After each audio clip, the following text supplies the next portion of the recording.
Order order order.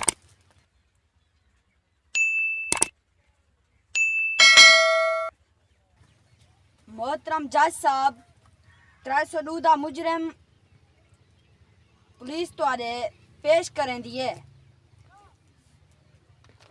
मुजरिम नूरा, आज तू 2 साल पहले तहे कत्ल किया हा, जंदा इकरार तू पिछले पेशे च कर चुके हैं। ई संगो अदालत पाकिस्तान तकू फांसी का हुक्म सुन दिए।